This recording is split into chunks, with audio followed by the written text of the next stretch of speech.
Buenas tardes, bienvenidos a un nuevo especial Coronavirus. Hola, Agustina. Muy buenas tardes ahora, Hugo. Muy buenas tardes a todos. Gracias por estar del otro lado, como siempre. Por supuesto, en este nuevo horario ya sabés que arrancamos a las 18, una hora antes, una hora más de este especial Coronavirus en la previa de la cornisa. Te recomiendo que te quedes en La Nación Más. Hoy tenemos un programón. Vamos a ir a Beirut, un argentino que está allá. Vamos a hablar desde Brasil con Gustavo Segre. Vamos a hablar desde Nueva York. Vamos a tener la mirada económica de Fausto Espotorno, un especialista para que nos explique qué significa el acuerdo con los bonistas internacionales, cómo esto modifica nuestra vida cotidiana. Vamos a hablar de política. Atención. ¿Qué es la reforma judicial en medio de una cuarentena que va camino a los 150 días? ¿Qué significa la ampliación de la Corte Suprema, la modificación de los juzgados federales, incluso una idea estrambótica que allí aparece, que es la reforma de la propia Constitución? Por eso hablaremos con Graciela Ocaña, también con Fernando Iglesias y por supuesto de entrada nos vamos a meter con el doctor Víctor Santamaría. ¿Sigue el pico en aumento? ¿Podemos llegar a una saturación del sistema sanitario? Atención, porque los datos indican que pasamos los 7.000 contagios diarios por momentos, pasamos los 4.500 muertos y el sistema sanitario empieza a mostrar una fragilidad que es denunciado, recordemos, que es denunciado por algunos médicos. Así que hablaremos con Víctor Santamaría. Por supuesto, me recuerdan, estaremos, claro, con Gustavo Segre, uno de los hombres que mejor analiza la política del Cono Sur, está él desde Brasil. Agustina, ¿cómo estás? Buenas tardes. Bien, muy contenta de estar acá, pero sabes, Hugo, que por supuesto esta semana aumentaron los casos y en la ciudad de Buenos Aires se vivió también una polémica vinculada a los dichos de Alberto Fernández sobre las camas del PAMI. Bueno, vamos a estar hablando en un ratito nada más con Diego Santilli, vicejefe de gobierno porteño, para debatir sobre ese tema y por supuesto también de muchos otros temas vinculados al coronavirus y a la situación política de la Argentina. Pero Hugo, pasó de todo esta semana, no solo el aumento de casos, también estamos preocupados por el aumento de la inseguridad. Miren, esto es lo más importante que sucedió en los últimos 7 días. Por estos 15 días hasta el 16 de agosto se van a suspender, a restringir las reuniones sociales en todo el territorio nacional. El decreto, no, lamento mucho, les informo, en mi caso no aplica, ¿ok? No se puede acatar una orden de esta naturaleza porque está mal. Interrumpen el tren Sarmiento por casos de COVID-19. Esta es la imagen de esta tarde, la imagen del día. Si hay uno con coronavirus, ya están todos con coronavirus. Lo que sí estamos viendo es que hay hechos de violencia en ocasión de robos que están, digamos, alertando, sobre todo en los medios de comunicación. No son muchos casos. A pesar de que el papá estaba con su pequeña en plena vereda, no le importó nada a estos delincuentes. Un pibe de 11 años. 11 años. El nene tiene el arma. Le quisieron robar la bicicleta y lo balearon. Violento robo en Merlo. Un hombre que fue baleado, que cayó al piso, que estaba en el piso herido y nadie lo ayudó. El gobierno confirmó el acuerdo con los acreedores. Pudimos alcanzar un acuerdo con los bonistas, con los acreedores argentinos. Queríamos volver y ser mejores de lo que fuimos. Y estamos volviendo y siendo mejores de lo que fuimos. Es un paso muy importante en el proceso de tranquilizar a la economía argentina, resolver la crisis que Argentina venía enfrentando desde abril del 2018. En términos políticos, económicos, el primer gol después de 8 meses. Más o menos el arreglo es paga el que viene. Sí. Ese es el acuerdo, paga el que viene. La pregunta es, ¿vas a arreglar el problema que te llevó a tomar la deuda? ¿Qué pasa con la reforma judicial? Nosotros necesitamos ir resolviendo los problemas estructurales que el país tiene. Y el funcionamiento de la justicia federal todos sabemos que es gravísimo, que es muy grave y que es un problema estructural que el país tiene. Parece que estamos pensando la reforma judicial solamente en términos de la impunidad de Cristina. Yo creo que es mucho peor que eso. Mira, una cosa es la oportunidad política de hacerlo y otra es la necesidad. La necesidad existe. Creo que es inevitable una nueva constitución. Zaffaroni no es cualquier jurista, quiso ser el abogado personal de Cristina. Es necesario explícitamente hablar de los poderes mediáticos, porque hemos visto en los últimos años en los medios de comunicación cómo periodistas denostaban e incluso alentaban a salir a escrachar, denigrar, desprestigiar a distintos funcionarios judiciales porque no hacían lo que ese medio pretendía. La reforma judicial, para algunos, busca impunidad para Cristina Kirchner, pero también demuestra que los K tienen un plan que incluye la reforma judicial y también un plan contra los medios. Un plan contra los medios.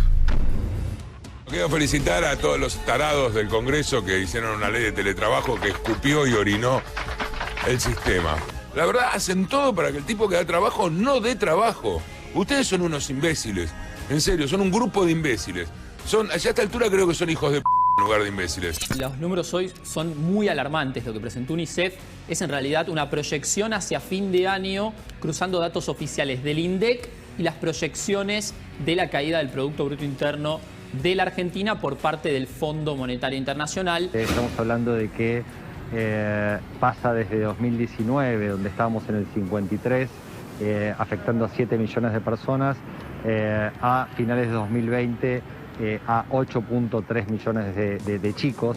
Estamos inaugurando este hospital para que nuestros adultos mayores, que hoy se enferman de COVID en la ciudad de Buenos Aires y tienen que ir a atenderse a la provincia de Buenos Aires porque en la ciudad no tienen más lugar. En la ciudad de Buenos Aires nosotros le garantizamos la atención a todas las personas que tienen la cobertura solo pública, porque no tienen OPAMI o otra seguridad social o un prepago, los atendemos a todos nosotros y luego, porque son siempre los que priorizamos.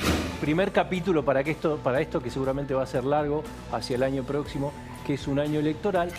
Arrancaron los testeos en el fútbol argentino.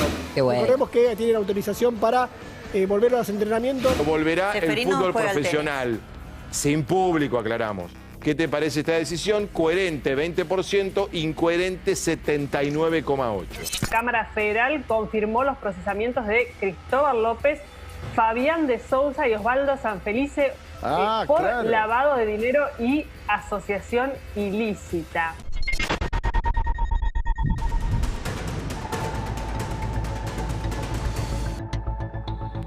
Atención, último momento, Sergio Berni aislado. El ministro de Seguridad bonaerense decidió autoaislarse a partir de el contagio de al menos 2 colaboradores con quienes estuvo trabajando en los últimos días. Esto demuestra que en la provincia de Buenos Aires y por supuesto también en otros lugares del país, pero particularmente en la zona bonaerense, la pandemia, en este caso, golpea de cerca nada menos que al funcionario que recorre muchos de los barrios con pleno crecimiento de contagios. Reiteramos, Sergio Berni, ministro de Seguridad, autoaislado por precaución. Se hará en las próximas horas el test para verificar si es COVID positivo. Y justamente hablando en términos de coronavirus, estamos a la espera del informe vespertino, pero en el informe matutino se confirmaron 33 muertes en las últimas 24 horas y por supuesto los números siguen aumentando. El total de contagiados, Hugo, ya supera los 241.000 contagios. Así que para hablar de este tema estamos con el doctor Santamaría del otro lado. Muchas gracias, doctor, por hablar con nosotros. La pregunta es, con estos números, ¿estamos realmente, finalmente, en el famoso pico o lo peor todavía está por venir? ¿Cómo les va? Buenas tardes. Buenas tardes. Todavía el pico no llegó. La ola de contagios se extiende en el país como una mancha de aceite. Hace 15 días, cuando hablábamos con ustedes, había casos en el AMBA y en el Chaco. Hoy hay 10 provincias muy comprometidas. No están quedando camas de terapia intensiva en Jujuy y en Tierra del Fuego.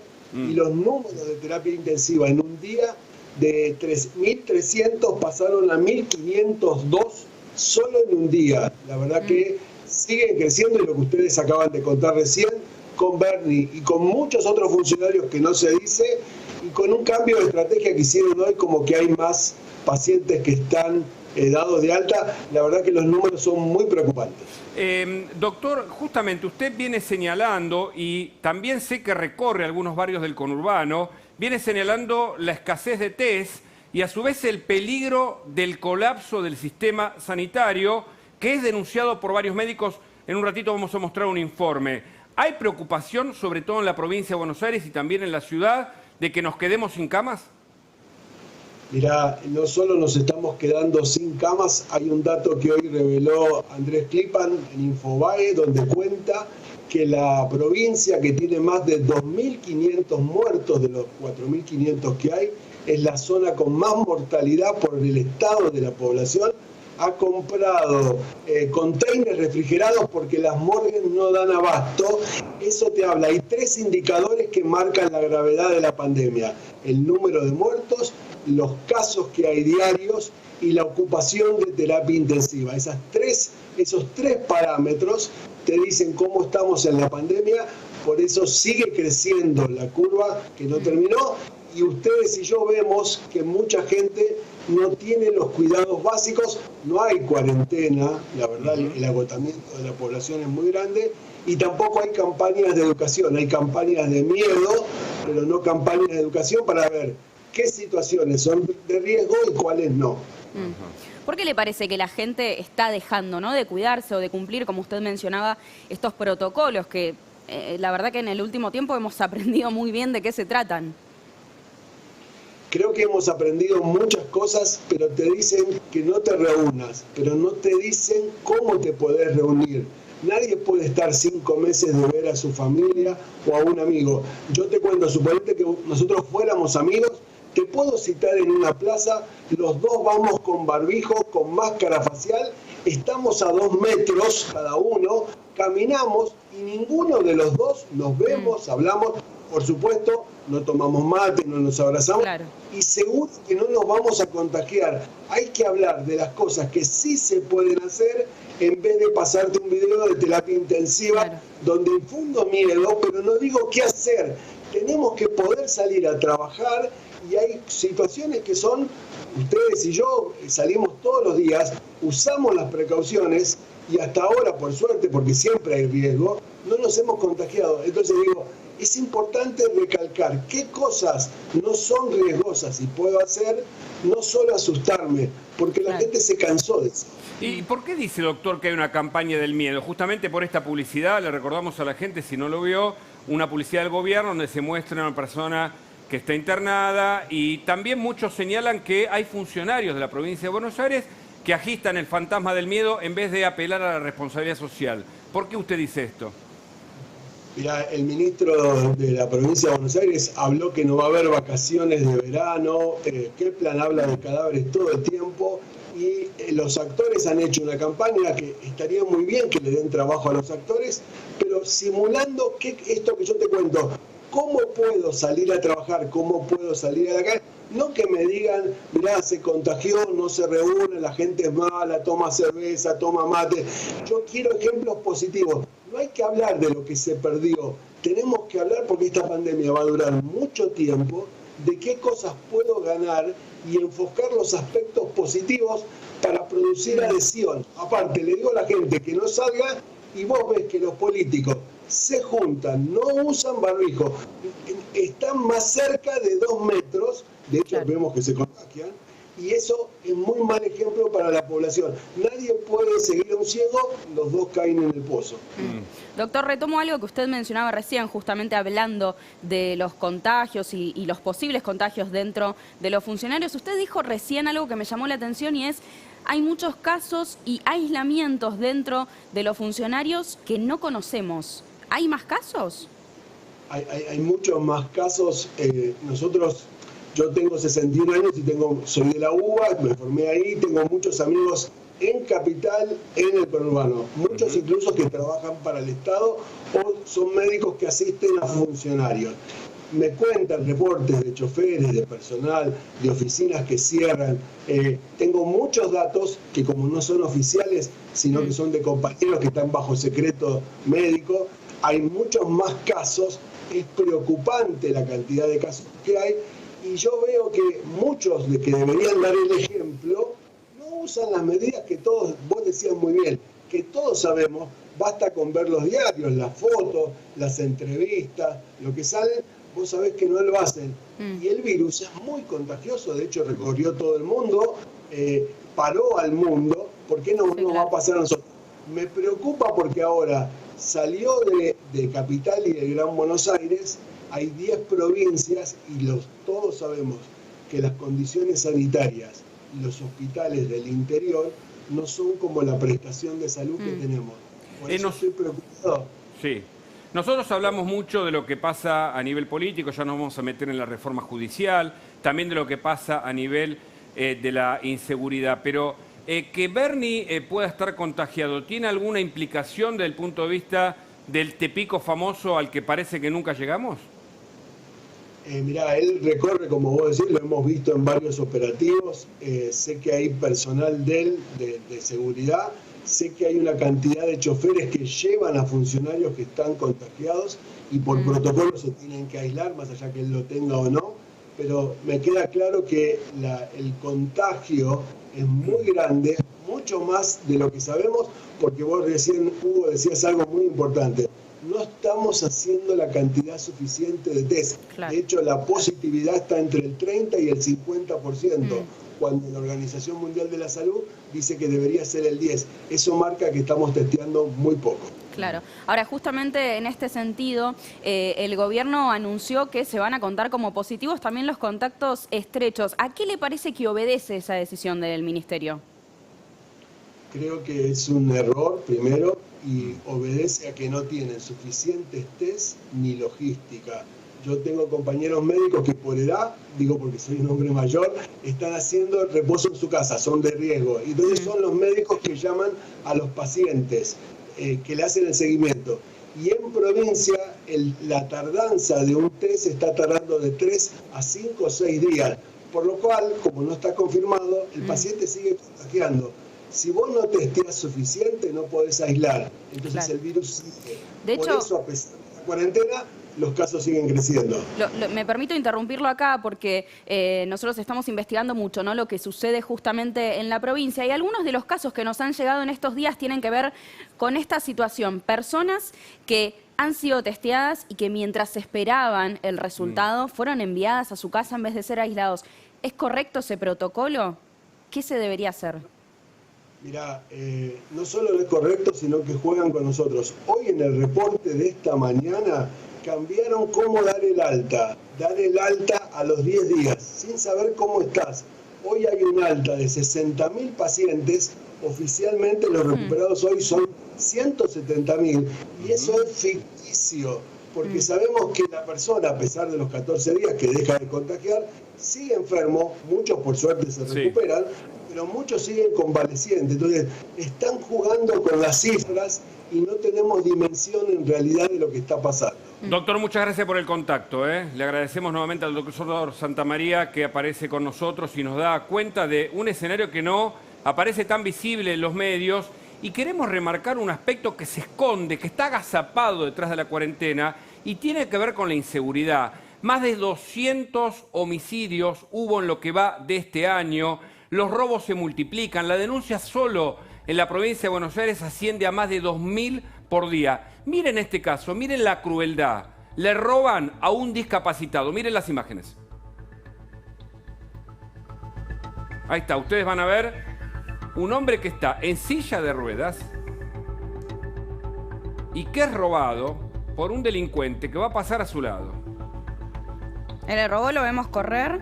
Lo vemos correr, Agustina. Es impresionante, ¿eh? Sí, porque desnuda lo peor de la condición humana y también lo peor de lo que pasa en la Argentina. Se hablaba, se señalaba, se abundó en remarcar que la Argentina iba a quedar desnuda frente a esta pandemia y también frente a la cuarentena. Y este robo demuestra la crueldad de quienes no respetan ni siquiera a una persona en silla de ruedas, lo robaron, se fueron corriendo. Sabemos que el delincuente finalmente fue detenido, pero bueno, la situación que ha vivido esta persona, que además tiene una situación complicada, ¿no? Porque ni siquiera puede intentar defenderse porque está en silla de ruedas, o sea, está en una situación de desventaja, por supuesto.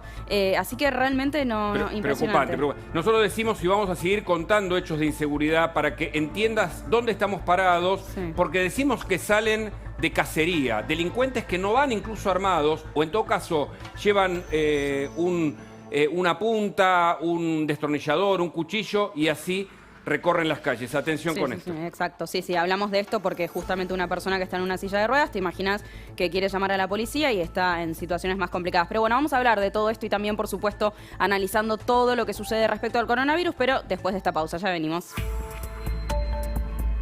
Seguimos en especial coronavirus en la previa a la cornisa. Un programón se viene con Luis Majul, pero nos ocupamos ahora, hasta meternos en la política, con lo que está pasando en América Latina, en donde se superaron los 213.000 muertos, más que en Europa, que habían llegado a 212.000. Hoy el centro está en América Latina y Brasil y Estados Unidos, que lidera la tabla. Brasil es el segundo país, por eso vamos a hablar con Gustavo Seré, que está en Brasil, y también vamos a hablar con un corresponsal en Nueva York. Le pregunto a Segred, agradeciéndole, Mauricio Zabalza desde Nueva York también nos va a contar qué es lo que está pasando en esas playas, si la gente respeta o no la cuarentena.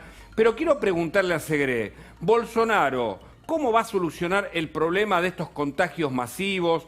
Él ya se recuperó, pero ¿prevé que esto puede impactar contra una política que incluso puede afectar al Mercosur?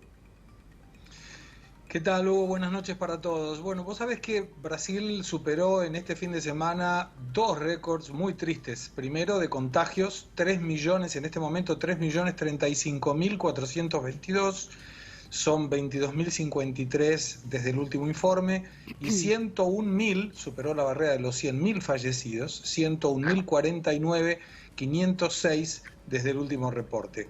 Lo curioso de todo esto es que una información que fue hecha por una encuestadora, Poder Data, en este fin de semana también, mostró que el 48% de la gente no lo quiere a Bolsonaro en la presidencia de la República y el 47% sí.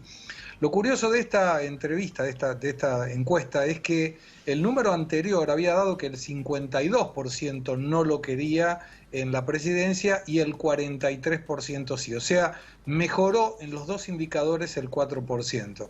¿Y esto debido a qué? A que la gran mayoría de la gente entendía que al principio podía tratarse de una cuarentena de poca duración, un aislamiento. Aquí nunca fue cuarentena de poca duración, y eso podría generar, con la ayuda del gobierno, una situación de, digamos así, dejar pasar una gravedad por parte de Bolsonaro, pero después se vio que lo que decía Bolsonaro estaba apoyado sobre todo por gente de bajos recursos que requería volver a trabajar. De hecho, aquí, recordándole a la gente, el que tiene el poder de flexibilizar o colocar más rígido el aislamiento no es Bolsonaro, sino los gobernadores y los intendentes. Lo vemos a Mauricio Zabalza allí en las playas de Nueva York, así que le agradecemos por estar ahí. Y mientras le pregunto, le voy a pedir si nos puede mostrar un poco, de hecho, aprovechando que está en el lugar. Lo que te quiero preguntar tiene que ver con que Nueva York ayer confirmó que van a volver las clases en septiembre. ¿Cómo está la situación? Digo, ¿Nueva York está en condiciones de efectivamente poder volver a juntar a niños dentro de un aula? Bueno, a ver, esta imagen que estoy mostrando de la playa, antes que todo, buenas tardes, ¿no? Buenas tardes. Es un poco los que... Sí, hay gente, pero si ustedes ven la separación, esto es lo que, por ejemplo, se hizo en estas playas o en todo el estado de Nueva York, y es lo que no pasó en Florida. Por eso de pronto la cantidad de contagios en Florida, también los hay en California y como también en Texas. Nueva York como hizo el trabajo, pero porque hubo muchos muertos acá, definitivamente, ¿no? La gente se asustó, la gente usa barbijo desde el primer momento, fue obligación el barbijo en un momento, ahora solamente para los lugares cerrados. Y bueno, al haber hecho todo lo que iba a hacer, al principio las clases están pensadas a ser mixtas, un poco online, un poco presencial, pero bueno, están viendo evaluar qué va a pasar en la primera semana de septiembre, ¿no? Claro, claro. O sea, ese tipo de medidas realmente hicieron que hoy Nueva York esté en condiciones, digamos, se puede decir eso. Y mirá, hace unos días atrás yo estaba mirando, había 416.000 contagios, ¿no? ¿Qué te diría? Hará una semana. Hoy recién me acabo de mirar 420.000, o sea, los contagios no subieron al lado de lo que está pasando al lado del país, donde por día 50 o 60.000 contagios y obviamente la cantidad de muertos que es abismal, ¿no? Lo que ha subido. Vuelvo a Segre y le pregunto, en Brasil, ¿las medidas sanitarias pueden terminar de resolver o pensar que el pico ya llegó y empiezan los descensos? ¿O todavía hay mucha alarma y mucha preocupación por la cantidad de contagios? Cuando vos tomás a nivel nacional se observa que los contagios continúan subiendo, que es previsible porque aumenta la cantidad de testeos, pero la cantidad de fallecidos se maneja estable en un promedio de 1000, un promedio elevado, claramente elevado, por día, desde el día 25 de mayo, cuando los contagios no llegaban a 500.000. Cuando vos tomás el índice de letalidad, o sea, la cantidad de fallecidos versus la cantidad de contagiados, que llegó a estar en el 6,35% el 22 de abril, en este momento está en el 3,32% y todos los días baja por lo menos un 0,02%. Entonces, ¿qué se observa? Por ejemplo, en San Pablo, donde estoy en este momento, que desde el 11 de junio que se abrió la economía, aquí en San Pablo solamente no funcionan cines, teatros y eventos multitudinarios, bajó la cantidad de hospitalizaciones, de utilidad de terapia intensiva y de fallecidos también en el promedio. Y esto reactivó de alguna forma la economía, lo cual le da tranquilidad a la gente. Con lo cual, lo que observan las autoridades sanitarias, no solamente de Brasil, sino a nivel provincial, estadual y municipal, es cómo están a la disposición de las unidades de terapia intensiva, hospitales de campaña, aquellos que tienen, y eventualmente fallecidos. Y esto cada vez está en menor condición. Solamente 7 estados de 26, más el Distrito Federal, están con aumento en la cantidad de fallecidos, que es la parte sur y centro-este. Todo el resto está o en meseta o cayendo. Claro, ahora Gustavo, en este sentido lo que te quiero preguntar es, Bolsonaro ha hecho varios cambios de ministros, el último tiene que ver de hecho con el ministro de Salud, y ha colocado una persona que va más en sintonía, ¿no?, con lo que él piensa, con justamente no cerrar el país. ¿Cómo está haciendo a nivel política justamente su presencia dentro del ministerio? El Ministerio de Salud en este momento está dirigido por un militar de su confianza, de confianza, es el tercer ministro de Salud que tiene que cambiar Bolsonaro en los últimos 4 meses, desde la pandemia prácticamente. Pero yo diría que así, la cuestión y la responsabilidad del ministerio tiene que ver con otorgar respiradores, recursos, por supuesto, nuevos hospitales de campaña eventualmente, pero cada uno de los hospitales aquí no tienen que ver con administración federal, sino provincial o municipal. Correcto. Entonces se distribuyen, digamos así, las responsabilidades. Lo que sí queda muy claro para todo el mundo es que hay, y esto para aquellos que verifican las informaciones, ustedes saben que desde el día 16 de marzo fue el primer fallecido aquí en Brasil de COVID-19. Y cuando uno analiza las estadísticas de fallecidos en un sitio que no es abastecido con información por el gobierno, sino por los propios ciudadanos brasileros en nacimientos y fallecidos, observamos que desde el 16 de marzo de este año hasta ayer, y desde el 16 de marzo del año pasado hasta ayer, la cantidad de fallecidos a más en el año 2020 fueron 33.000.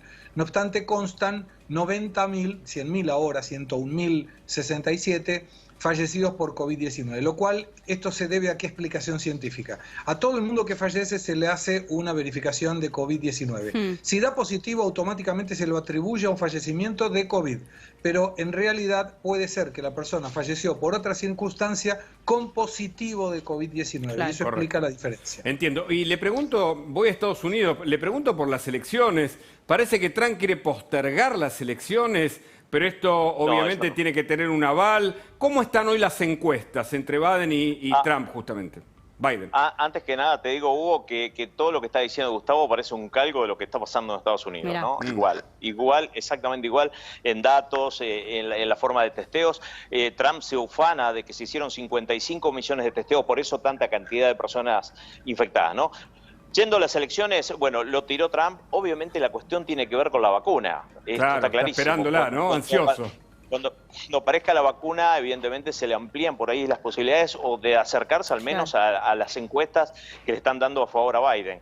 El Congreso dijo que no, incluso los pares, los mismos del Partido Republicano dijeron que no, de que no va a haber, que no se cambió nunca, que lo tiene que cambiar las cámaras. Claro, no tiene potestad él para hacerlo tampoco. Dice que si no se hizo en la Segunda y en la Primera Guerra Mundial, no se va a hacer ahora justamente. Claro.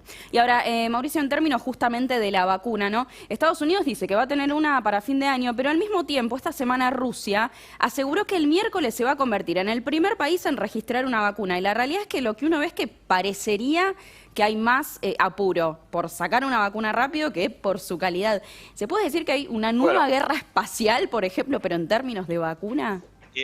Acá los medios de comunicación están descreyendo de lo que está diciendo Rusia, ¿no? Dice un país que por ahí nunca ha dado datos ciertos, que de pronto aparezca que tiene la vacuna cuando no ha mostrado cuestiones científicas, ¿no? Pero sí salió, por ejemplo, ayer Bill Gates diciendo no apuremos la vacuna porque realmente si por ahí lo apuramos vamos a tener contraindicaciones que no vamos a querer, ¿no? Y te cuento una cosa, muchos de los norteamericanos no quieren darse la vacuna. Hasta que no estén seguros de que la vacuna es efectiva como la del flu, por ejemplo, la de la gripe, que se da todos los años.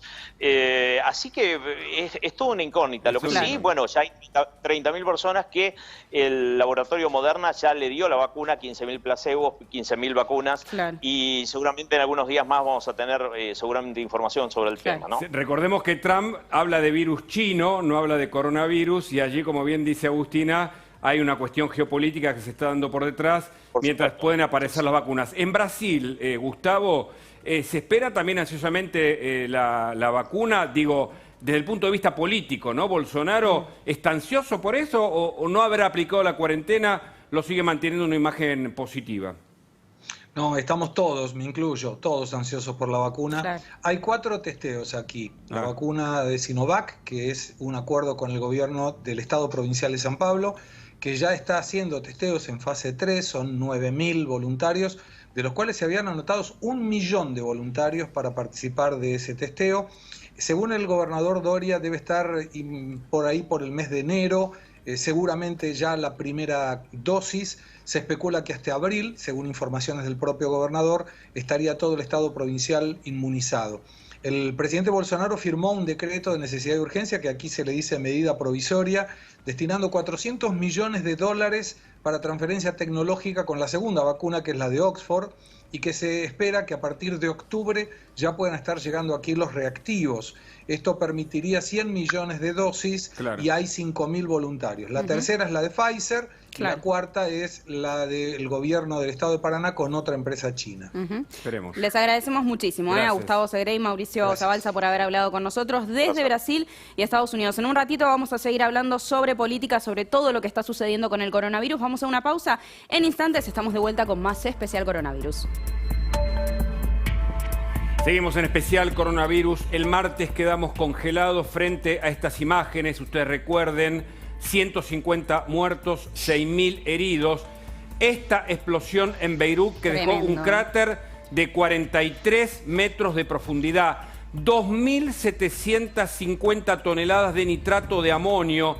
Esto es lo que generó esta explosión, en donde además 300.000 personas quedaron sin hogar. Nos vamos a Beirut, Agustina, vamos a hablar con un argentino que está ahí, nos va a contar los detalles de lo que se conoce en el día a día, porque hoy mismo hay protestas en Beirut, en la capital del Líbano. Hoy mismo hay reclamos, todavía no se conocen. Más de 130 nuevos heridos por esta protesta hubo, de hecho. Exactamente, Agustina, la protesta continúa, se investiga, por supuesto, no se descarta la pista terrorista detrás de esta cantidad de nitrato de amonio. Reiteramos, 2.750 toneladas, una explosión que dejó imágenes increíbles. Fue registrada, escuchen, una de las cámaras que registra esto. Vamos a aclarar, Hugo, mientras vemos las imágenes, que el nitrato de amonio es una sustancia que se usa mucho en distintas cuestiones más diarias, pero es muy inflamable, entonces por eso hay que seguir protocolos de seguridad muy importantes. Lo que se denuncia es que aquí esos protocolos no se utilizaron y por ende sucedió la explosión. Justamente como es tan inflamable, muchas veces se ha utilizado para bombas y ahí es donde surge esta pista terrorista, que es la que ha planteado, por ejemplo, Donald Trump. Sí, y además, reiteramos, las consecuencias son muy graves. Nos vamos a Beirut. ¿Qué tal? Buenas tardes. Buenas tardes, ¿cómo están todos ustedes? Bueno, lo último que se sabe, gracias por la atención, ¿qué es lo último en información? ¿Se cree o se descarta la pista del terrorismo detrás de esta explosión? Sí, totalmente, descartó totalmente esta posibilidad. Hoy se habla con una responsabilidad de las autoridades del puerto, de una digamos, cuidado de parte de las autoridades. La investigación está en marcha. en cualquier momento sale al aire a través del presidente o el gobierno para explicar al pueblo libanés todo lo que pasó exactamente. Claro, claro. Hubo mucha celeridad, ¿no? Para las detenciones son en total 16, si no me equivoco, los detenidos funcionarios del puerto. Pero sin embargo está habiendo muchas protestas en las calles porque se responsabiliza al gobierno. ¿Esto tiene que ver con una responsabilidad real del gobierno o con el descontento que hay justamente por la situación socioeconómica que vive el Líbano en este momento? Sí, es verdad, es verdad. No te estamos escuchando, a ver si se puede mejorar la comunicación. Bueno, mientras intentamos mejorar esta comunicación, les contamos, ¿no? Yo recién le preguntaba por la situación socioeconómica que se está viviendo en el Líbano. Hace muchos años que hay una situación muy complicada. De hecho, hay lo que en la Argentina hemos denominado el corralito, el famoso corralito, que también se está implementando en el Líbano. Y recordemos también que el Líbano vive una situación a nivel terrorismo muy importante, situaciones de seguridad vinculadas sobre todo a Hezbollah. Sí, sí, se hablaba justamente de la pista del Hezbollah, detrás de esta cantidad de amonio, 2.750 toneladas de nitrato de amonio que ocasionaron al menos 150 muertes. Todavía hay mucho desaparecido, 6.000 personas heridas, datos, cifras que explican lo que, bueno, es una explosión que dejó a 300.000 personas sin hogar en medio de un sector del mundo realmente que está viviendo una crisis desde hace mucho, mucho tiempo. Hablábamos con Adnan, quien está allá, y nos explicaba algunos detalles de lo que puede pasar, porque los reclamos, Agustina, como bien vos señalás, los reclamos sociales se suman a una situación muy crítica. Evidentemente todavía hay mucha información y la justicia está investigando. Allí vemos algunas de las imágenes. ¿Viste la novia que estaba por casarse? La novia es tremendo. La verdad es que todas las imágenes que se siguen multiplicando por las redes sociales son muy impactantes. Y tengamos en cuenta que estas 30.000 personas que Hugo les contaba recién que se han quedado sin hogar, son personas que no necesariamente vivían en los mismísimos alrededores del lugar de la explosión. Son personas que vivían a varios kilómetros y sin embargo han tenido una situación muy complicada porque la onda expansiva fue tremenda. Pero lo tenemos de vuelta a Adnan Hassim, a quien le agradecemos por volver a conectarse. Adnan Hassim, ahí está. Y le queríamos preguntar, ¿no? ¿Cuál es la situación socioeconómica actual que se vive en el Líbano? Lamentablemente el Líbano hace tiempo que está viniendo con una situación económica muy mala. La suba del dólar, la falta de empleo. Ustedes saben que la mayoría de los libaneses son emigrantes. Claro. Llegó tiempo, aguantó todo ese tiempo a través de una guerra civil, a través de una guerra internacional, si podemos decir, pero siempre aguantaba todo eso por la ayuda de los inmigrantes, de la gente que mandaba la moneda extranjera para ayudar a los familiares. Pero lamentablemente hoy que estamos en una situación, el bloqueo de los bancos, que el banco no transmite dólar, no se puede sacar dólar, no puede transferir dólares, solamente en lira libanesa. Esto complicó mucho la situación económica en el Líbano. Adnan, más allá del... Sí. ¿Dónde estabas vos cuando ocurre la explosión? Porque las imágenes replicaron en todo el mundo, en cada uno de los escenarios de la vida cotidiana. ¿En tu caso dónde estabas? Yo estaba en el norte, a donde mi pueblo, yo vivo en el norte del Líbano, a 25 kilómetros de Trípoli. Pero como ustedes saben, el Líbano es un país muy pequeño, más chico de la provincia de Tucumán. Entonces, todo se sabe en segundo. Claro. Porque no solamente no se transmite todas las imágenes por medio internacional. Hay cosas privadas, hay cosas por WhatsApp, hay cosas por imágenes, hay cosas por llamada. Empezamos a llamar a los amigos, a los parientes, a los conocidos. Más cuando supe que alrededor de la embajada argentina también se afectó bastante porque la zona es muy cerca, aparte un poco alta. Completamente destruida, nos han dicho que quedó la embajada. Claro, nos preocupamos por los personales que están en la embajada también para saber si ha pasado algo. Nos enteramos que gracias a Dios fue cosa material nada más. Y es una, como dije antes, que no hay palabra para explicar la situación, el terror, el miedo, la gente corriendo en la calle, escondiendo en cualquier lugar para escapar. Porque sabemos, no al principio del primer segundo no sabemos que fue un acto terrorista o aviones o ataque.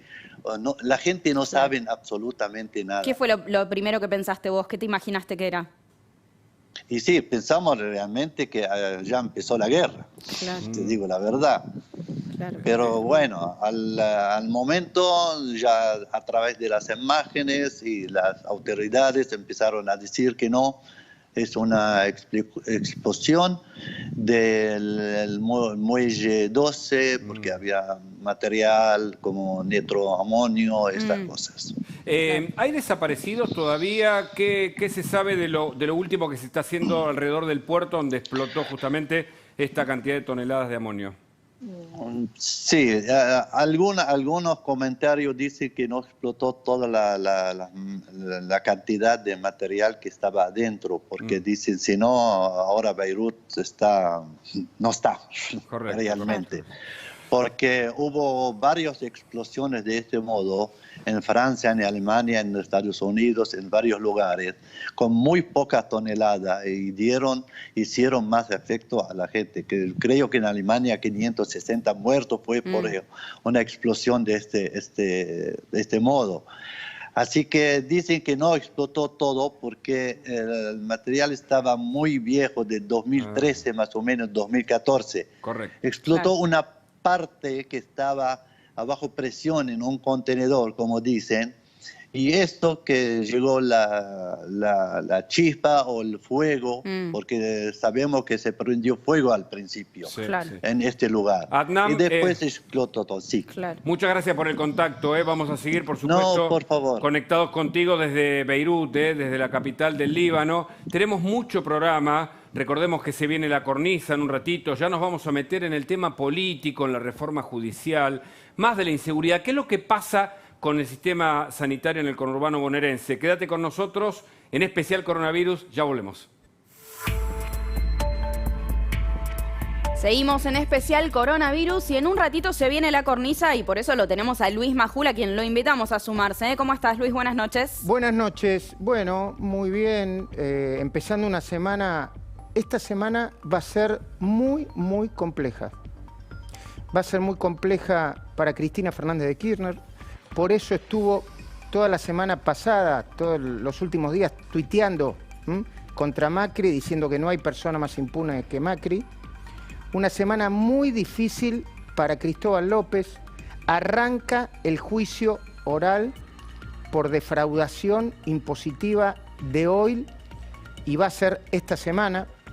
Más difícil para Cristóbal López porque se va a discutir en el Senado la moratoria que algunos dicen tiene y el nombre y el apellido de Cristóbal López. Una semana difícil porque, a pesar de que fue una muy buena noticia el acuerdo con los acreedores privados, se esperaba que el dólar y que los mercados respondieran todavía mucho mejor a eso. Vamos a estar a propósito de eso en la cornisa hablando con Prat Guy. Tenemos una entrevista mano a mano, bien al piso Prat Guy. Vamos a estar hablando también con Luis Brandoni en la segunda parte del programa y vamos a estar hablando con Patricia Bullrich. Pero hablando de Patricia Bullrich, si quieren conversar un poco antes de que presentemos a Fausto Spotorno para hablar de economía, me gustaría compartir con ustedes algunas ideas que tienen que ver con una discusión muy profunda que hay en el gobierno con respecto a la política de la seguridad. Massa está planteando una agencia federal metropolitana y lo que está poniendo en evidencia eso es una interna muy fuerte entre Bernie, que recordamos por si recién prendieron especial coronavirus, está aislado porque una persona que trabajaba en estrecho contacto con él está con COVID positivo, ¿es así, no? Exactamente, sí, lo contamos temprano. Bernie está aislado, esperando el resultado de un test que se va a hacer, porque 1 o 2 personas que trabajaban con él dieron positivas de COVID. Bueno, a ver, por supuesto que esto no es ni un chiste, ni ojalá que se mejore, pero esto significa, hoy creo que Rodolfo Terráneo escribió en Clarín algo muy interesante, que el COVID-19 es democrático. No importa si vos apareces con un traje de Superman, vestido amarillo, dando la idea de que vas a solucionar todo en 5 minutos, y esperemos que primero esperemos que no se contagie, y esperemos que en el caso de que se contagie, que se recupere rápidamente. En especial coronavirus va a estar dentro de un ratito, estoy viendo los zócalos, Diego Santilli, Fernando Iglesias, Graciela Ocaña, y ahora ustedes van a hablar con Fausto Espotorno, ¿no? Sí. Así es. A ver, Fausto Espotorno trabaja en el estudio Orlando Ferreres, es una de las personas que más sabe de econometría y macroeconomía. Se viene diciendo que esta va a ser la crisis económica más importante de la historia de la Argentina, porque a la pandemia hay que agregarle una situación de recesión con alta inflación y unos niveles de desocupación y pobreza muy importantes. Hay quienes en el gobierno están diciendo ya, ahí lo estamos viendo a Fausto Espotorno, que se espera una especie de recuperación de la economía hacia el segundo semestre, el famoso y maldito segundo semestre del año que viene. Pero algunos dicen que la caída puede ser todavía más prolongada y más fuerte, y que cuando se empiece a salir de la pandemia, los daños van a ser enormes porque se va a empezar a ver, ¿cómo plantearlo? Como en una guerra, cuando termina una guerra, que uno tiene la adrenalina de la guerra, la pelea por la vida de muchas personas, cuando termina todo, uno baja la adrenalina y se encuentra, bueno, con la famosa tierra arrasada, pero ahora de verdad, la famosa tierra arrasada de la que hablaba el kirchnerismo y que ahora se está produciendo de verdad. Fausto Espotorno, bienvenido a Especial Coronavirus. Sé que te van a entrevistar. Yo te hago una sola pregunta. La caída de la economía, con el impacto en la vida real, va a ser, según tus números, este año, de más del 10% y por lo tanto va a ser la más alta de la historia de toda la historia económica argentina? Sí. Estamos calculando que va a estar entre 12 y 13%, ¿no? También habrá que ver cómo termina la cuarentena, qué restricciones hay al final de año, si hay un rebrote o no, o cómo está funcionando todas estas restricciones. Pero lo cierto es que la caída fue básicamente en abril, fue la gran piña. Después hubo una recuperación, pero el dato de junio, que uno esperaba que hubiera una recuperación más o menos fuerte, la verdad es que si bien creció 1,5% la economía en junio con respecto a mayo, ¿no? Lo cierto es que se esperaba un poco más fuerte, porque después una caída del 17%, una recuperación, uno espera un rebote más o menos fuerte, ¿no? Espotorno, el acuerdo, quiero ir al acuerdo famoso que muchos dicen la primera buena noticia que trae el gobierno, que sin embargo no soluciona el problema de la deuda externa porque ahora hay que ir a arreglar al fondo.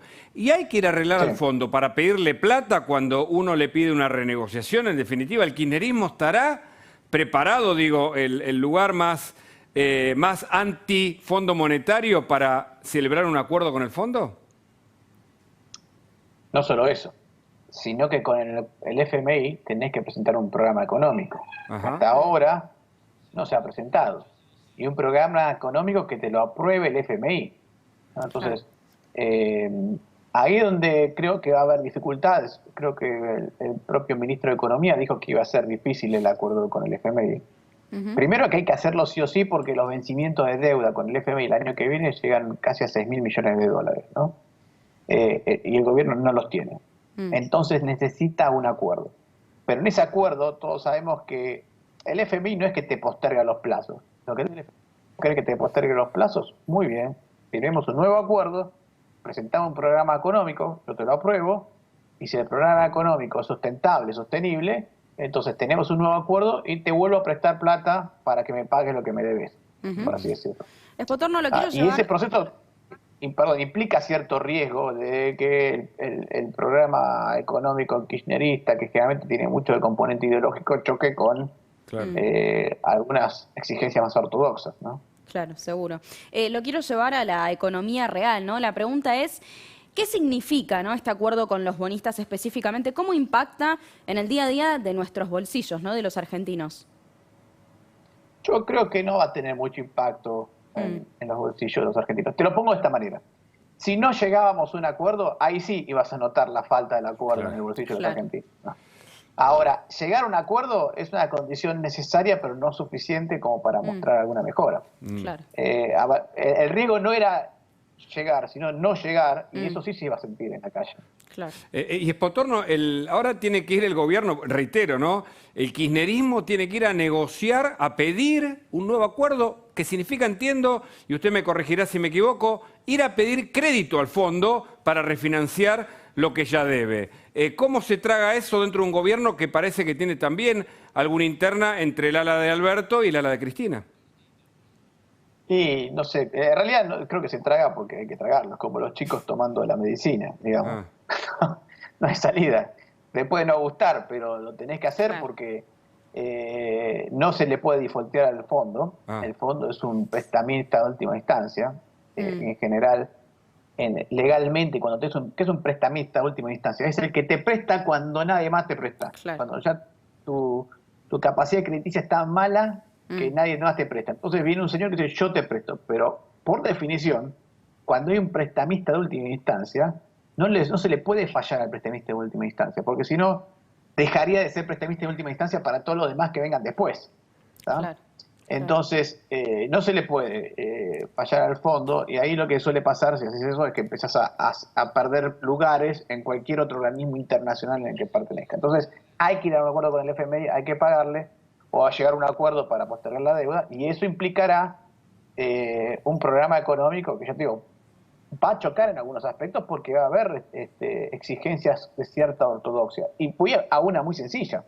Tiene un déficit fiscal este año que va a estar primario, o sea, antes de pagar intereses, o sea, solamente por existir el gobierno argentino, por hacer lo que hace el gobierno argentino, va a perder entre 6, 7, 8 puntos del PBI, algunos dicen hasta 10. Claro, es un impresionante. Enormidad. Para que tengan una idea, cuando Argentina estuvo en guerra de Malvinas, tuvo este tipo de déficit. Es un déficit de guerra. Claro. ¿Tá? Tremendo el dato. Entonces, eso va a haber que achicarlo. Y otra vez, cuando veamos, esto se ata a lo que hablábamos al principio, cuando veamos cuánto se recupera la economía el año que viene, va a haber un rebote, naturalmente hay un rebote, pero ojo, hay muchas empresas que ya no existen más. Entonces, pueden rebotar aquellas empresas que reabren. Claro. Las que no abren no pueden rebotar. Ahora, entonces, es probable que no te alcance solamente la reactivación como para cerrar ese déficit fiscal, y el FMI te va a decir, bueno, escúchame, vos tuviste un problema de deuda muy serio, básicamente porque tenés déficit fiscal. Una cosa que hay que entender, pero esto habría que grabarlo en primer grado, habría que aprenderlo. La deuda pública surge del déficit fiscal. Claro. ¿no? Entonces, si vos tenés déficit fiscal, lo tenés que financiar con deuda. Entonces, si Argentina tiene mucho déficit y quiere renegociar la deuda con el FMI le dice, bueno, está bien, yo te presto, pero achica el déficit. Claro. ¿no? Ahora, ajustá. Espotorno, quiero llevar esto a la economía real, ¿no? Insisto en esto, en la economía del día a día, del laburante, del trabajador, justamente teniendo en cuenta el gasto que está teniendo el Estado en este momento, porque hay mucha gente que no puede trabajar y hay que pagar cosas como, por ejemplo, el IFE, el ATP.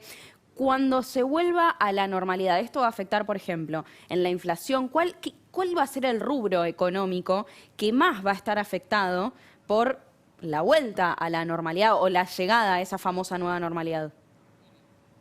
Bueno, a ver, el tema de la inflación probablemente sea una de las variables más riesgosas que enfrente el gobierno argentino, ¿no? Todo este déficit fiscal que mencionamos antes se está financiando con emisión monetaria.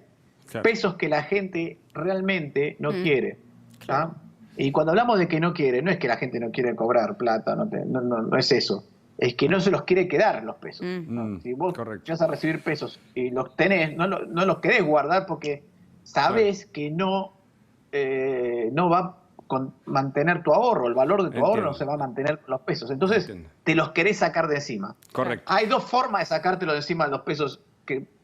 Una es comprar cosas. Comprás cosas porque es una forma de mantener valor. Y la otra es comprar dólares. Claro. Ahí está el punto, comprar cosas.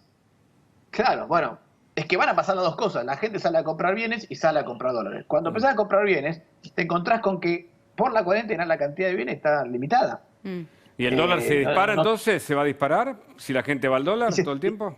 ya está subiendo el dólar, ya hay una presión en el dólar. Claro. Es más, te voy a dar un dato. El tipo de cambio oficial no está atrasado si uno lo mira contra Estados Unidos con respecto a la historia argentina. No está atrasado. Sin embargo, hay un tipo de cambio paralelo que está mucho más arriba. Y eso en el fondo está reflejando el mercado diciendo esto va a valer más en algún momento. Claro. Fausto, te agradezco mucho el contacto. Siempre muy claro tu explicación. La verdad que estamos preocupados por una economía que no termina de resolverse, pero también hay otro tema que es muy importante y que Luis Majul, quien está con nosotros en este anticipo de la cornisa que ya arranca, planteaba hace instantes, y por eso le quiero preguntar, la agencia que propone masa de seguridad a nivel metropolitano, ¿viene a respaldar a Frederick, que está disminuida o que tiene algunas contradicciones en declaraciones públicas? No está claro. Mira, la semana que arranque va a haber una gran discusión sobre el tema, porque está creciendo el número de casos de inseguridad, no te lo tengo que explicar a vos, Hugo, está creciendo la cantidad de robos con arma, está creciendo la cantidad de asesinatos y son cada vez más violentos. Y en el medio de eso se echan la culpa entre Sabrina Frederick y Sergio Berni, que ahora está aislado. Yo creo que es un tema que está latente y no lo terminan de cerrar y se va a convertir en un problema político muy serio. Igual que se va a convertir en un problema político muy serio, que es ahora lo que van a hablar con Graciela Ocaña y Fernando Iglesias, 2 o 3 temas que yo te diría que están siendo tironeados, están puestos en la agenda por parte del gobierno, por parte de Cristina, el cristinismo de prepo. Uno es la reforma judicial. Vos sabés que cuando yo hablo con colegas de otras partes del mundo, en cualquier país del mundo, los grandes, los chicos, los medianos, los más serios, los menos serios, Estados Unidos, Alemania, España, Francia, se discute el COVID, cómo salir del COVID y la economía, cómo arrancar con la economía. Cuando me preguntan, o yo les cuento, que acá la gran discusión instalada de manera artificial es la reforma judicial, cuando les digo que lo que quieren hacer es correr un procurador para tener un jefe de fiscales más acorde al gobierno, cuando les decimos que hay una ley, una moratoria que están poniendo por la ventana con nombre y apellido a un señor que se llama Cristóbal López y que tiene profundos vínculos, hoy lo vamos a probar en la cornisa, con Cristina, pero vínculos económicos, tan o más fuertes que los que tenía la familia Kirchner con Lázaro Báez, no los terminan de entender. Es muy caprichoso. Y cuando uno le plantea ¿por qué tanta falta de oportunidad?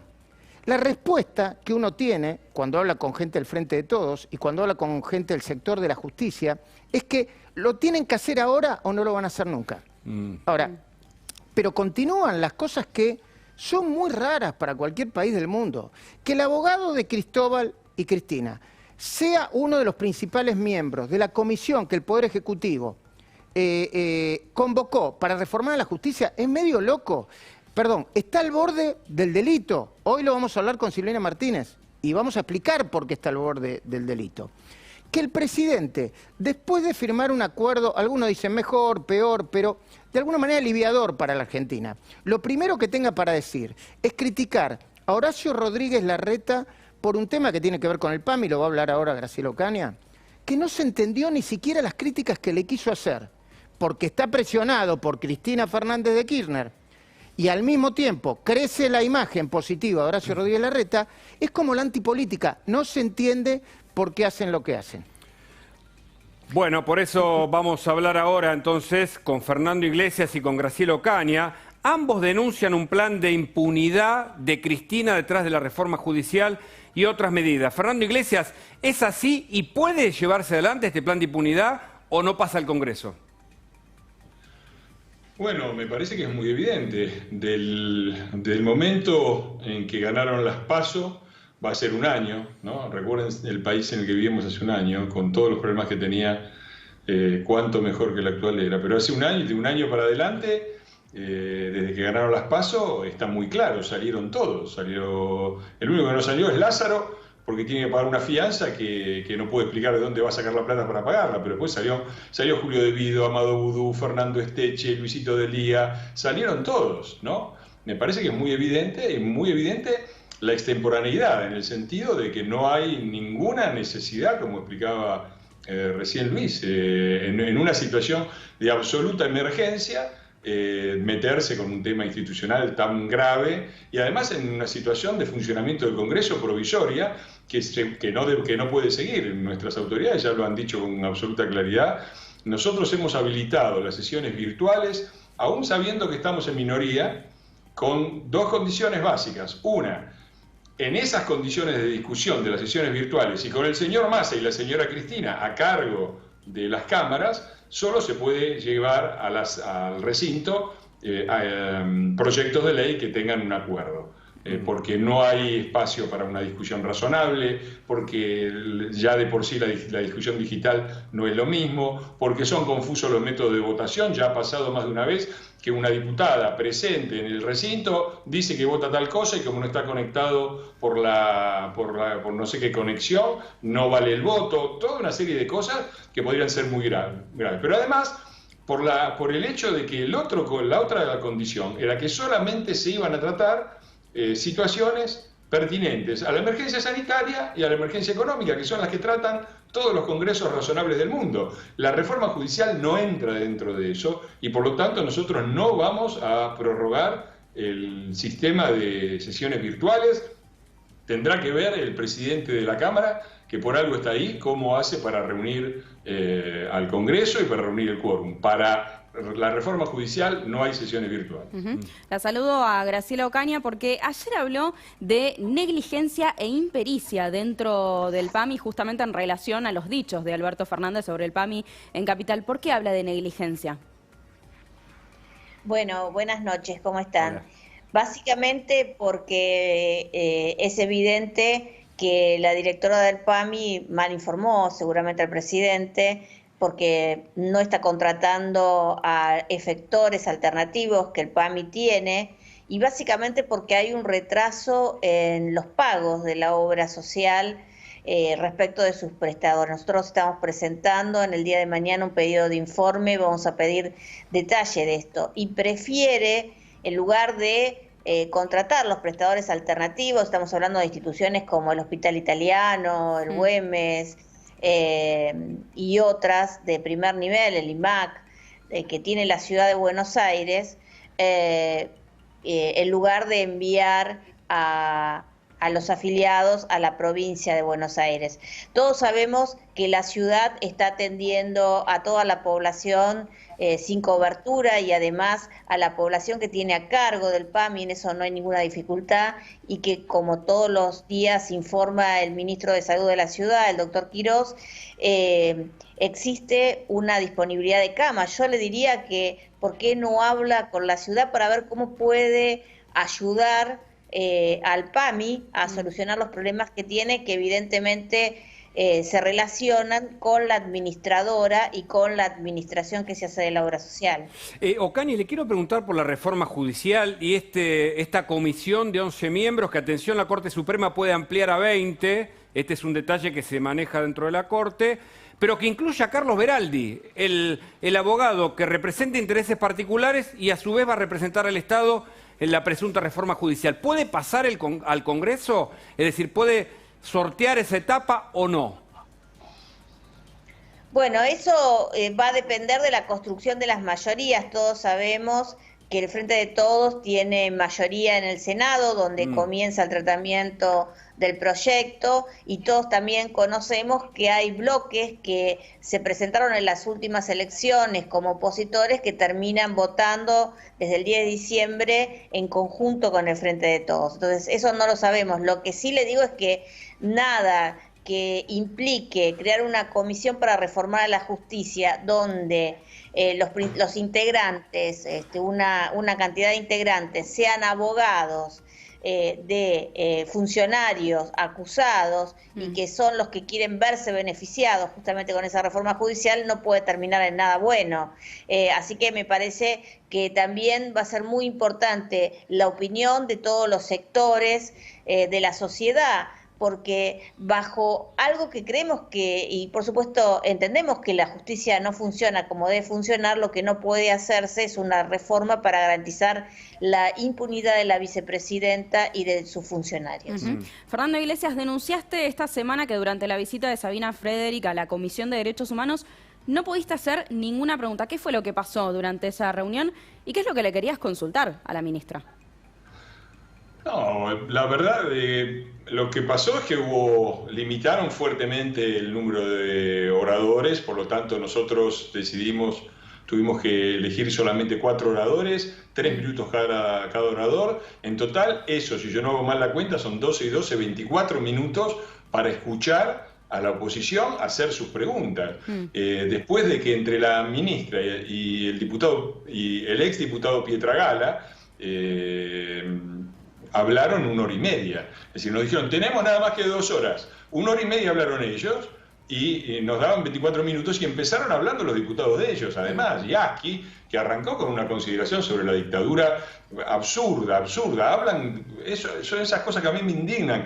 Habla de la dictadura y el juicio a la Junta. Yo le aviso a Yasky, las desapariciones empezaron en el 75 con un gobierno peronista y el juicio a la Junta lo hizo un gobierno radical. Ubicate un poco, porque eso de que nos tiren permanentemente ese fardo es increíble, realmente increíble. Pero nosotros queríamos preguntarle por los casos que hay. Hay casos de desapariciones, el de Facundo Astudillo es el más notorio, pero ya estuvo el caso de Luis Espinosa, desaparecido y asesinado y tirado en un barranco por las fuerzas policiales. Y hay una situación de caos desde el punto de vista de los derechos humanos y la represión específica ligada a la cuarentena. Yo estoy preparando un proyecto para crear una comisión bicameral de estudio de los abusos cometidos por las fuerzas policiales y por el Estado durante la cuarentena. Pero además hay una situación descontrolada desde el punto de vista de la seguridad, sobre todo porque soltaron miles de delincuentes. No me quiero poner la cifra porque después se discute si fueron 2.000, 3.000 o 4.000, pero todos los días estamos viendo asaltos, asesinatos y todo tipo de violencia en las que están involucrados gente que salió de la cárcel hace pocos meses. Ocaña, vuelvo sobre el tema de este plan que ustedes han denunciado como un plan de impunidad en medio de una urgencia como es la pandemia y de la cuarentena. ¿Esto puede prosperar? Recordemos que la Cámara del Crimen dijo que es inconstitucional, lo mismo la Cámara Nacional en lo penal y económico. Insisto, si logran el quórum, ciertas alianzas, ¿puede ir adelante? Mire, yo creo que es parte de una agenda que no es la agenda de la sociedad, es una agenda que tiene que ver con la agenda de la vicepresidenta y me parece que con una urgencia que solamente explica el avance de los juicios y de las causas judiciales. Pensar en una reforma judicial que implique una inversión millonaria para pagar salario de jueces y fiscales, yo creo que a cualquier argentino en el marco de la crisis económica que estamos sufriendo y las consecuencias que estamos viendo que va a dejar esta cuarentena extendida en el tiempo, me parece que ninguna persona puede sensatamente pensar. No debería avanzar, sobre todo porque incluso, digamos, desde la perspectiva de la opinión de los sectores que han sido consultados, la mayor parte hasta ahora ha sido negativa, no solamente por el pronunciamiento de las cámaras a las que usted hizo referencia, sino también incluso de las ponencias que el propio Senado ha tomado. Yo creo que claramente es una reforma que tiene un solo sentido, que es proteger a Cristina.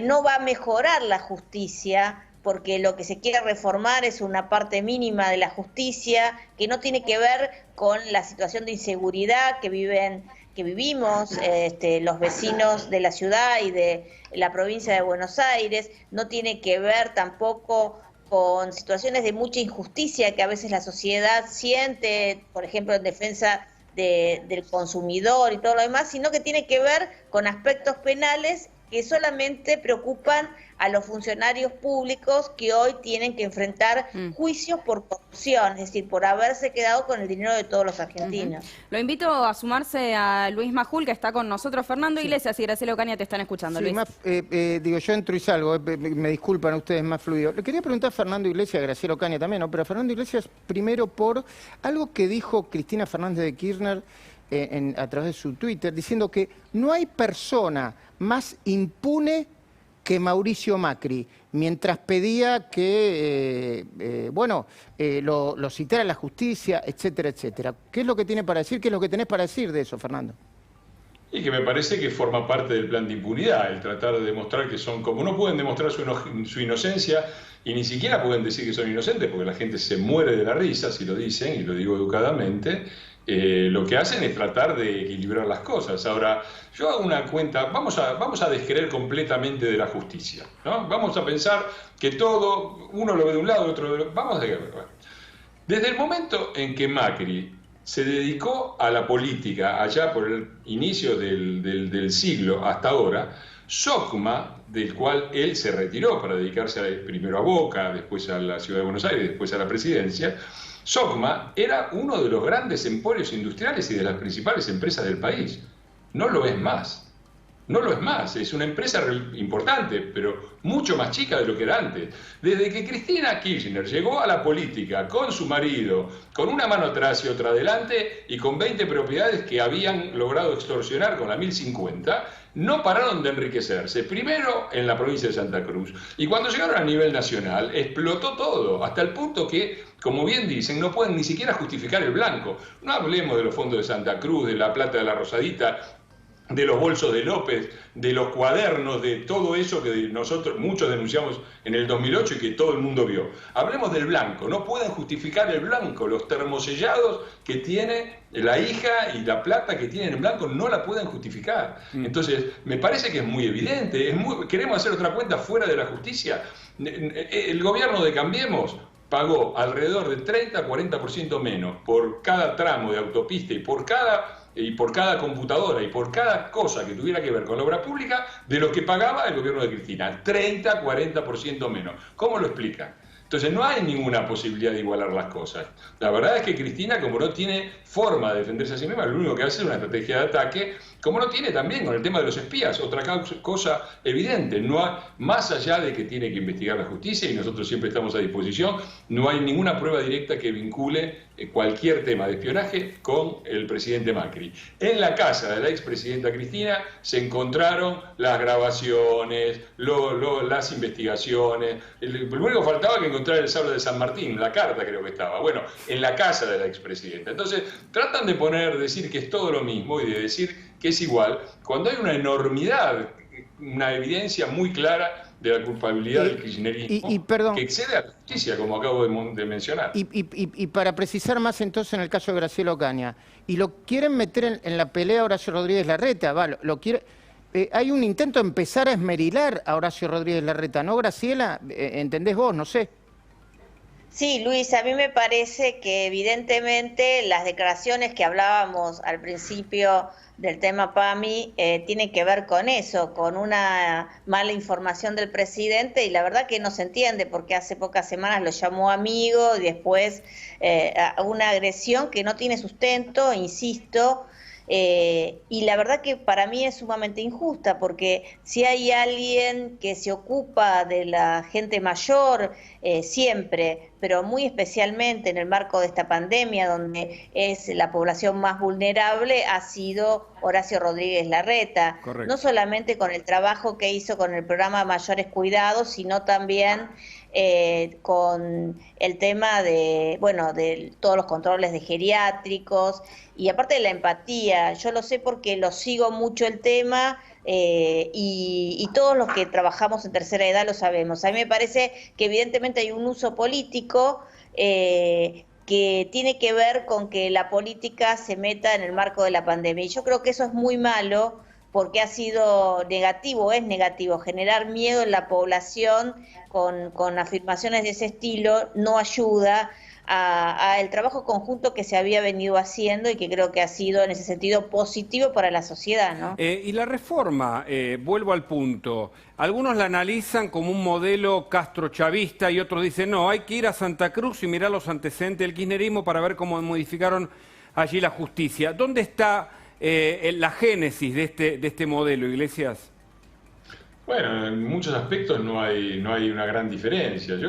Yo creo, mira, me das la oportunidad de denunciar que a fin de mes saco un libro que se llama El medioevo peronista. Me parece que el modelo en ambos casos es medieval, es una justicia que no existe como tal, que es completamente dependiente del Poder Ejecutivo y que opera del lado del poder. Eso es lo que ellos tienen en la cabeza, eso es lo que se aplicó en Santa Cruz durante todo el gobierno de los Kirchner, sigue pasando, obviamente, con consecuencias que no hace falta mencionar, ¿no? Una provincia con una población muy pequeña y con riquezas petroleras. En eso también se parece a Venezuela, y donde terminan importando petróleo y donde nada funciona. Eso creo que tiene que servir sobre todo para entender la importancia que tiene la justicia, porque la gente tiende a pensar que la justicia es una abstracción y que no la va a afectar.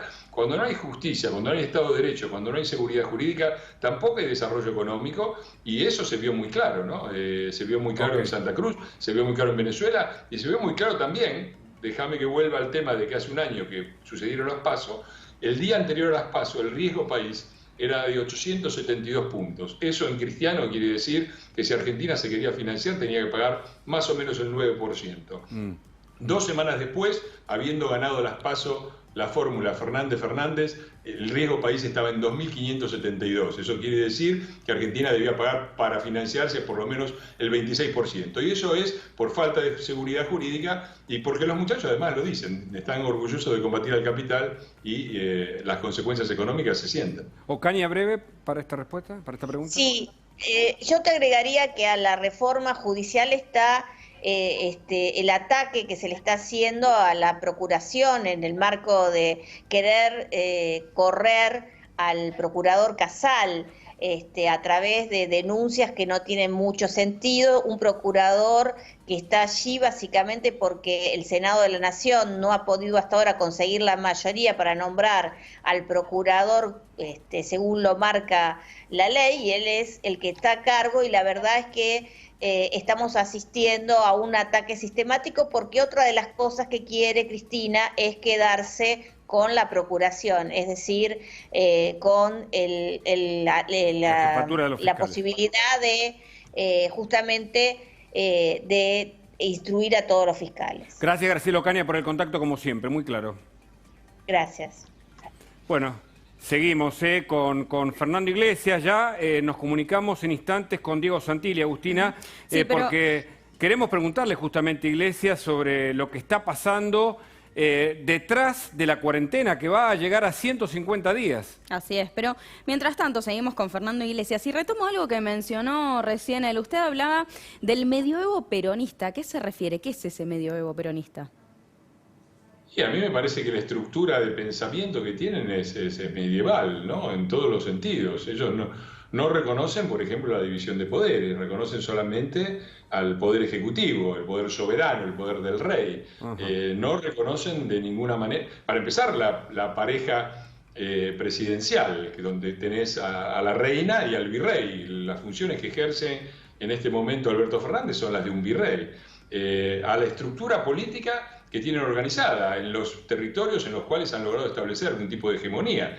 Los ducados peronistas del norte, los califatos petropolíticos de la Patagonia y el conurbano donde reinan los varones del tercer cordón. Me parece que son estructuras todas feudales, sin garantías, y donde básicamente lo que rige es una forma de clientelismo, una especie de servidumbre de la gleba, en las cuales los ciudadanos son reducidos no a participantes activos, ciudadanos con capacidad de poder y de decisión, sino a dependientes de un poder estatal omnímodo que está en todos lados, que entra en todos lados, que decide todo y que tiene respuestas medievales. La cuarentena, como se aplicó en la Argentina, es un claro recurso medieval ante la peste. Es un clásico, ¿no?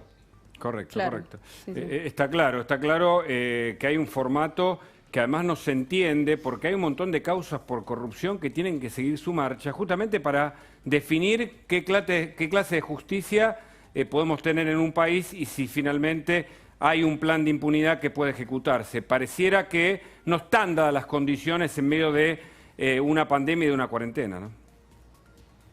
No, está claro. Y además los países razonables no han hecho con la cuarentena lo que se ha hecho acá. La cuarentena es un recurso escaso, había que haber preparado el país para entrar a la cuarentena, testear en qué momento era necesario entrar a la cuarentena y no entrar al tuntún cuando les pareció, y había que tener un plan de salida. Nada de eso hicieron.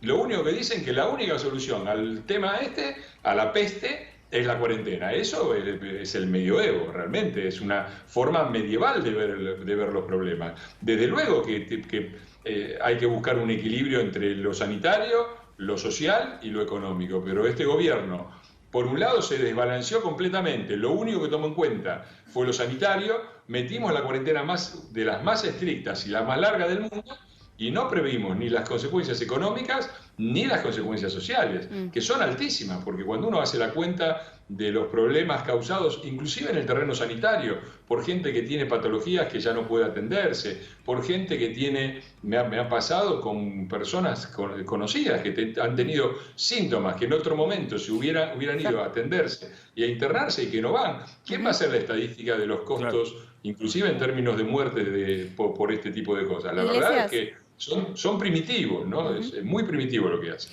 Le agradecemos muchísimo por este tiempo con nosotros, como siempre. Al contrario, siempre un gusto. Y está con nosotros Luis Majul con una información de último momento, Luis. En realidad es un anticipo de La Nación Online. Le agradecemos a La Nación Online.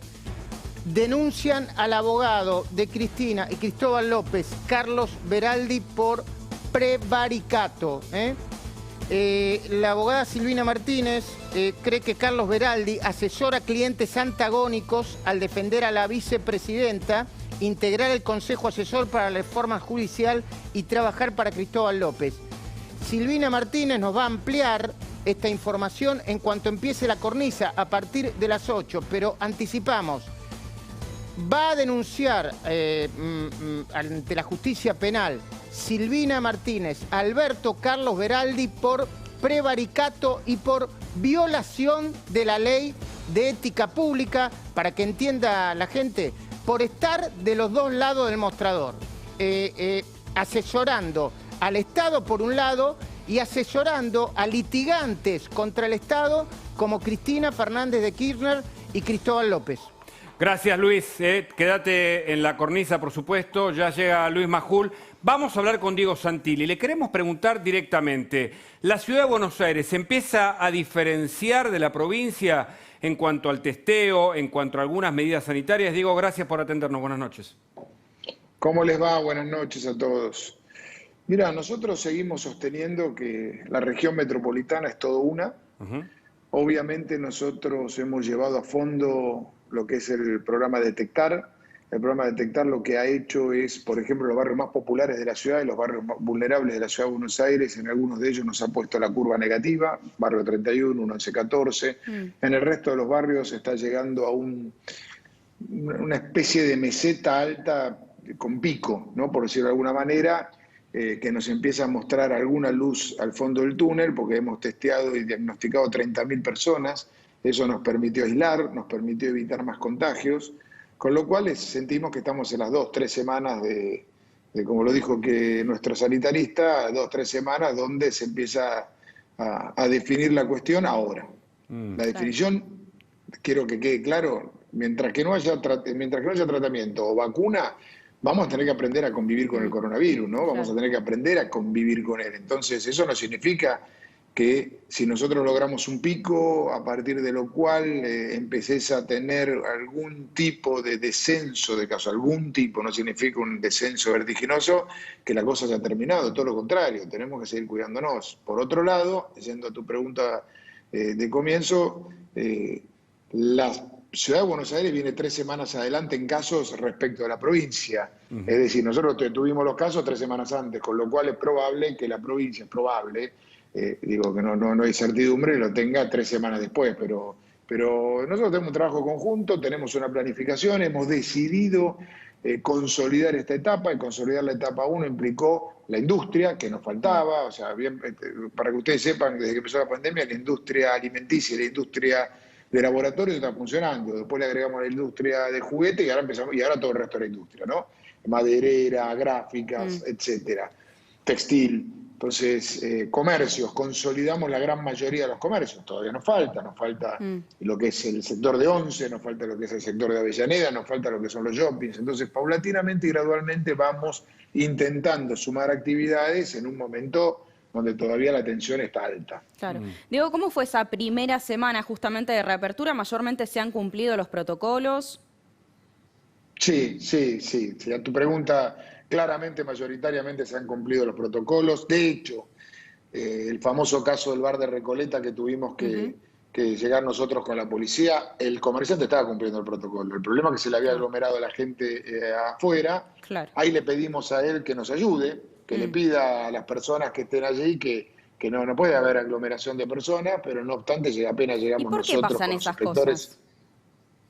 Digo, ¿por qué la gente no termina de entender cosas que venimos repitiendo hace mucho tiempo ya? Mira, es buena tu pregunta. Déjame decirte algo. La inmensa mayoría lo asume, lo tiene, aunque llevamos 142 días, ¿no? 41 días, es mucho. Es un montón. Pero la inmensa mayoría de las personas, vos fíjate, vas por la calle y la gente tiene tapabocas.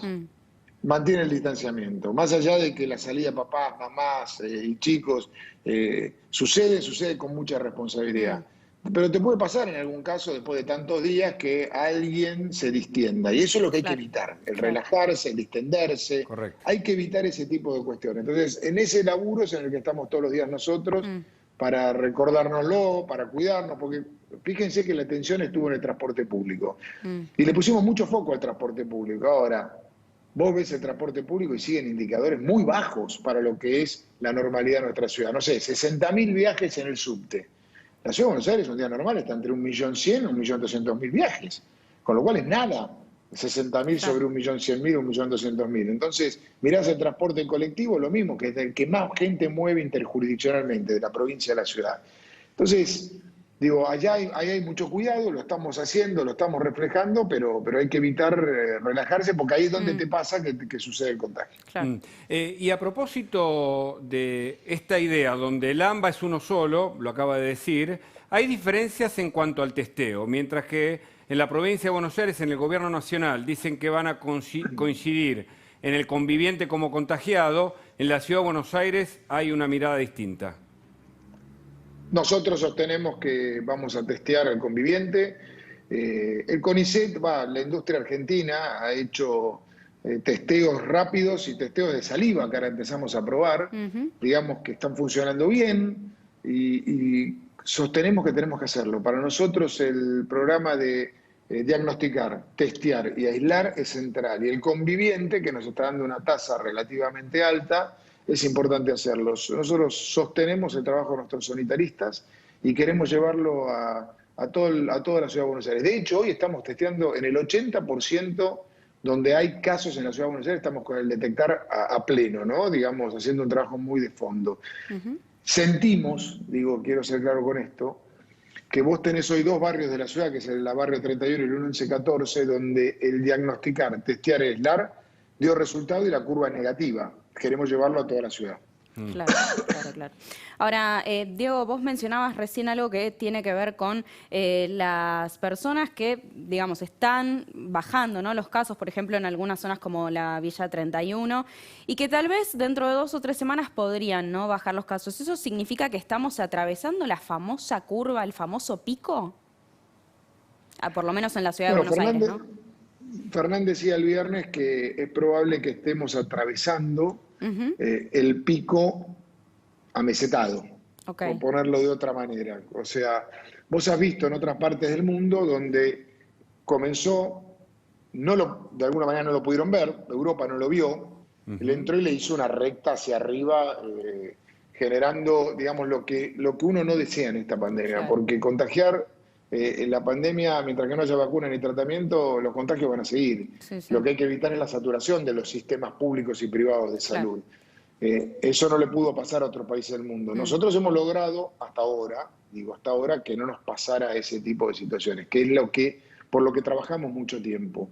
Es probable que puedas enfrentar un pico amesetado, digamos, una meseta alta de casos que sea tu pico, tras lo cual empiece a poder producirse una esperanza de descenso de casos muy gradual y muy paulatina. Puede ser que pase eso, ojalá pase eso, ojalá. Igualmente, aunque pasara, mientras que no esté la vacuna y el tratamiento, tenemos que seguir pensando que hay que convivir con el virus hacia adelante, por supuesto, con mucha responsabilidad y mucho cuidado. Claro. Cuando escucha declaraciones de funcionarios nacionales que dicen que los hospitales de la ciudad están colapsados y que muchos van a ir a hospitales de la provincia de Buenos Aires, ¿qué siente, qué le parece?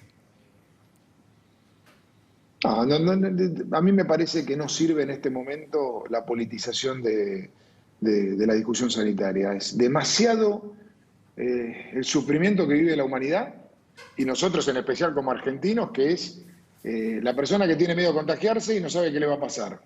Hugo, la persona que si se contagia tiene miedo a perder su vida. Y después la pérdida de trabajo de las personas y el cuidado de las pymes, para estar discutiendo cosas que nosotros todos los días los mostramos.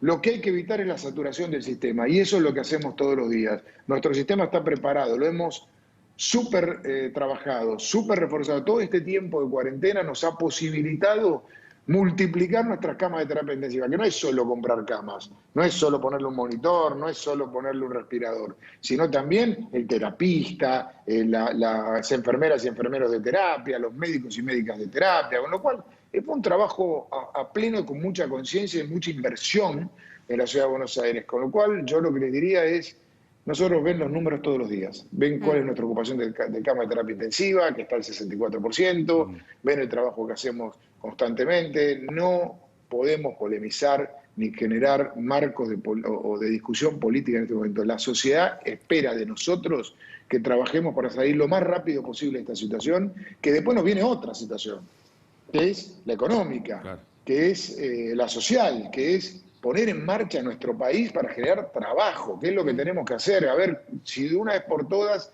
o tenemos un gran desafío, que de la misma manera que hemos trabajado hasta aquí para pelear esta pandemia, de alguna manera la podamos llevar adelante para dejar de discutir en nuestro país la pobreza. No, hay que trabajar en cómo resolvemos la pobreza, cómo generamos trabajo, cómo ponemos de pie a nuestras pymes, que en definitiva en la ciudad de Buenos Aires crean 7 de cada 10 puestos de trabajo. Pues ahí está el desafío, y no en una discusión política. Correcto. Ahí Luis Majul tiene una pregunta en la previa de la cornisa y lo invitamos a que la haga, por supuesto. Diego, gracias por atendernos. Se supone, por lo que estamos viendo y leyendo y por la información que tenemos, que va a haber una nueva, se le puede llamar discusión profunda, disputa interna, a partir del anuncio de una nueva fase de la cuarentena el jueves que viene, bueno, o el sábado o el viernes que viene.